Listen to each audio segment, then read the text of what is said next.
কবুলের 5টা শর্ত। কয়টা শর্ত? জোরে বলেন। কয়টা শর্ত মনে থাকবে? 1 নাম্বার শর্ত আকলুল হালাল, হালাল খাওয়া। কি খাওয়া? হারাম খেলে তো দোয়া কবুল হয় না। লা ইয়াদখুলুল জান্নাতা জাসাদুন গুযিয়া বিল হারাম। ওই দেহ কখনো জান্নাতে যায় না যে দেহ হারাম খেয়ে বর্ধিত হয়েছে। কেন দোয়া কবুল হয় না? মিলিয়ে নেন নিজের জীবনের সাথে, জাস্ট একটু মিলিয়ে নেন, খেয়াল করেন। আকলুল হালাল 1 নাম্বার শর্ত। ইউর ইনকাম শুড বি হালাল, ইউর ফুড শুড বি হালাল, ইউর ড্রিঙ্কস শুড বি হালাল, ইউর ফ্ল্যাট শুড বি হালাল, your bank balance should be হালাল। চিল্লায় বলেন ঠিক কিনা? 2 নাম্বার শর্ত, দোয়াটা করতে হবে একজনের কাছে, তিনি কে? চাইতে হবে একজনের কাছে, তিনি কে? মসজিদে যে আল্লাহর কাছে চাইলেন, দরবারে যে বাবার কাছে চাইলেন, দোয়া কবুল কবুল হবে? হবে? চাইতে হবে একজনের কাছে, তিনি কে?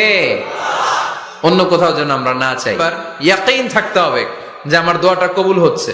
যখন দোয়া করবেন আপনার এই বিশ্বাস থাকতে হবে, আমার রব আমার ফরিয়াদ শুনছে, তিনি আমার কথা শুনতে পাচ্ছে, আমি চাওয়া মাত্রই তিনি সব দিয়ে দিতে পারে, এবং আমার রব আমাকে ফিরাবে না, তিনি দিবেনই। এরকম ইয়াকিন থাকতে হবে। উদুল্লাহ ওয়া আনতুম মুকিনুনা বিল ইজাবা, এমন ভাবে দোয়া করো যে তুমি সুনিশ্চিত এই দোয়া কবুল হবেই। 4 নাম্বার শর্ত আসসালাতু আলা রাসূলিল্লাহ, আল্লাহর হাবিব সাল্লাল্লাহু আলাইহি ওয়াসাল্লামের উপর দুরূদ পড়া।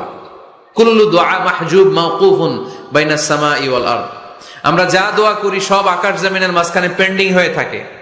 মা লাম ইউসাল্লা আলাইহি, আল্লাহর হাবিব বললেন যতক্ষণ না আমার উপর দুরূদ শরীফ পড়া হয়। আওয়াজ করে সবাই পড়েন সাল্লাল্লাহু আলাইহি ওয়াসাল্লাম। আল্লাহর হাবিব সাল্লাল্লাহু আলাইহি সাল্লামের উপর দুরূদ না পড়লে ওই দোয়া কঠিন কালে আল্লাহ কবুল করেন, আকাশ জমিনের মাঝখানে পেন্ডিং। 5 নাম্বার সর্বশেষ শর্ত হলো মুওয়াফাকাতুদ দুআ বিদ দাওয়াব। শুধু দোয়ায় কাজ হয় না, দোয়ার সাথে মাঝে মাঝে দাওয়ারও দরকার আছে না নাই?